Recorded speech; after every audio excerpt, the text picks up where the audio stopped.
네, 기업가치평가, 밸류에이션 첫 번째 강의 시작해 보겠습니다.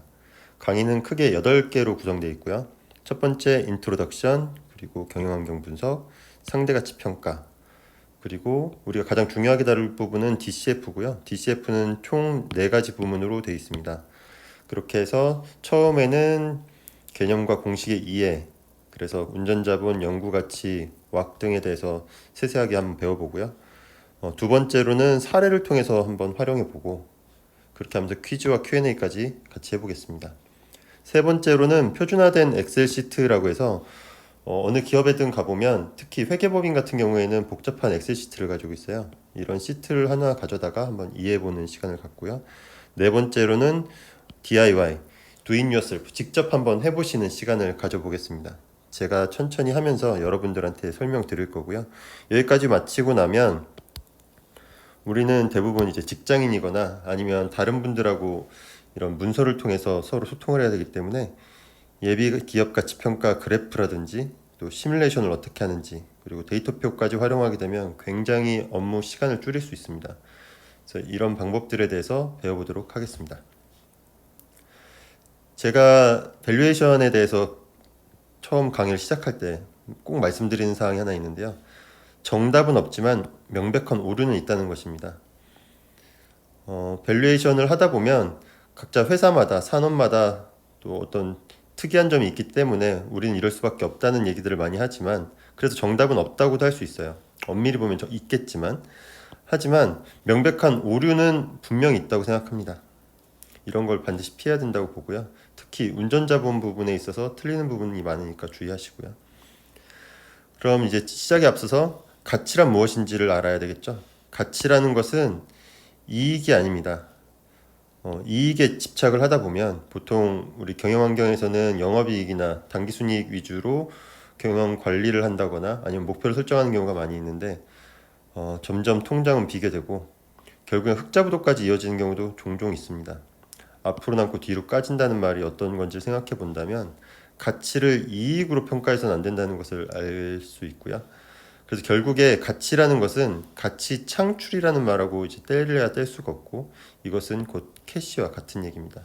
그래서 이익이 아니고 캐시다. 꼭 알아주셨으면 좋겠고요. 내재 가치와 교환 가치는 이제 뒤에서 다시 다뤄보겠습니다. 그래서 가치 평가란 무엇이냐? 앞서 말씀드린 것처럼 가치 평가라는 것은 기업 가치 창출이라는 그 현금을 만들어내는 것을 평가하는 것인데, 내 외부에 충분한 정보를 바탕으로 해서 체계적이고 합리적인, 그리고 절대적이고 상대적인 가치를 돈으로 표현하는 것입니다. 다시 강조드리지만 이익이라는 건 거들 뿐이라는 것을 알아두시고요. 그래서 절대와 상대라는 표현을 썼는데, 절대가치 평가 중에서 가장 주요하게 제가 다뤄볼 것은 DCF 방법이고요. 현금 흐름 할인이라는 방법입니다. 이것을 이해하게 되면 RIM이나 RIM이라고 하는 방식, DDM이라는 방식 둘 다 손쉽게 할 수 있고요. 결국에는 매년 얼만큼의 이익이 우리에게 오고 그것을 캐시로 측정을 하게 되는데, 그 캐시를 배당으로서 보느냐, 또 초과이익으로 보느냐, 그리고 혹은 그 프리 캐시 플로우 투 더 펌이라는 방식을 통해서 우리가 이제 이해하느냐는 게 있고요. 아주 직관적으로는 우리 장부 대차대조표를 흔히 그릴 때 이제 왼쪽에 자산을 그리고 오른쪽에 부채 그리고 자본을 그리죠. 이것들에 대한 분석을 통해서 장부 가치가 얼마인지, 뭐 장부 가치가 1,000억이면 1,000억이라고 볼 수도 있겠고, 이것을 청산하려고 보면 700억밖에 안 되네, 혹은 시가로 봤더니 1,200억이 되네 하는 등의 그 순자산 가치 방법, 평가 방법이 있고, 이 두 가지를 혼합한 혼합형이라는 그 자본법에 명시된 방법도 있고요.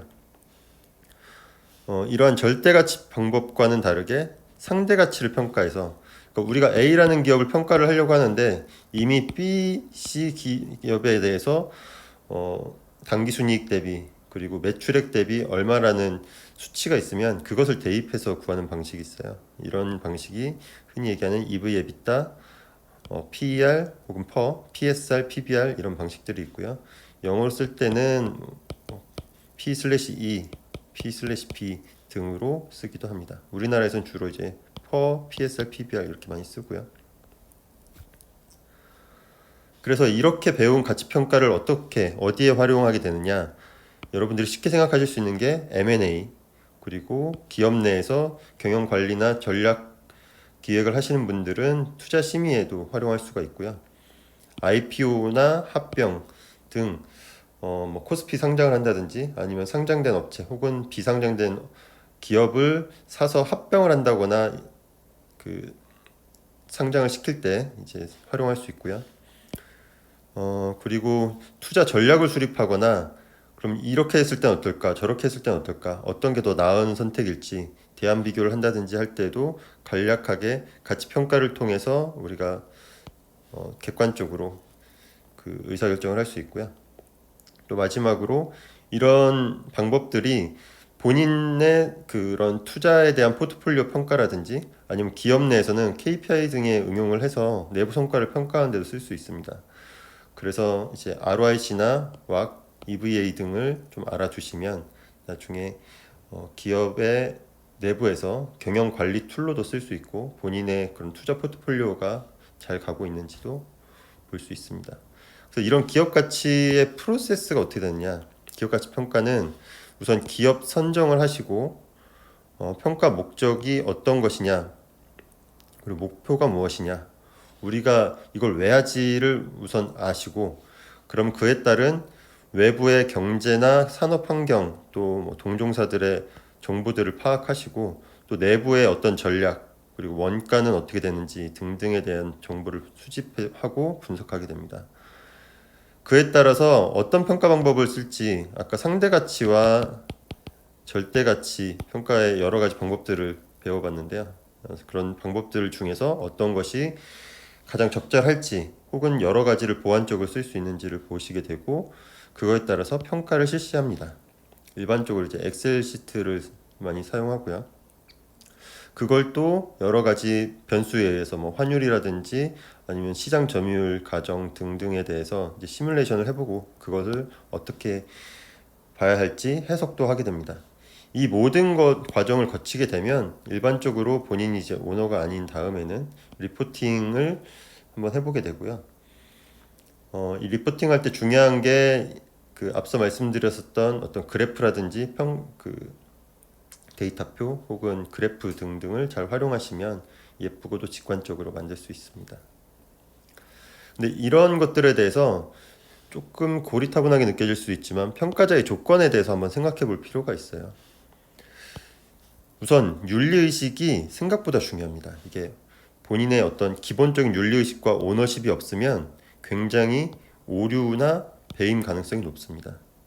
나중에 가게 되면 아시겠지만 이 왁이라든지 그런 몇 가지 데이터를 조금만 바꾸면 수치가 몇백억씩도 쉽게 바뀝니다. 그래서 이런 윤리의식을 갖는 게 굉장히 중요하고요. 누가 크로스 체크를 해준다고 해도 본인이 사실 마음만 먹으면 얼마든지 또 조작을 할 수 있기 때문에 그런 좀 유의해야 되고요. 당연하게도 재무나 원가 지식이 있어야 되는데 사실 이제 재무 안에 이제 원가라는 말이 포함될 수 있어 중복적일 수 있지만 원가에 대한 것도 사실 제조업이 아니더라도 굉장히 중요합니다. 이 원가 마인드가 충분히 있으셔야 되고 좀 구체적으로 보면 재무제표간 그러니까 BS, PL, 캐시플로우 이런 사항들을 서로 간에 어떻게 연동이 되는지 그리고 실제로 본인이 직접 만들 수 있으면 더 베스트고요. 그리고 회사 간에 어떤 회사들이 있고 또 밑에 자회사들이 막 이렇게 달려 있죠. 이런 것들을 서로 엮을 수 있어야 나중에 좀 복잡한 가치 평가를 하게 될 때는 원활하게 할 수 있고요.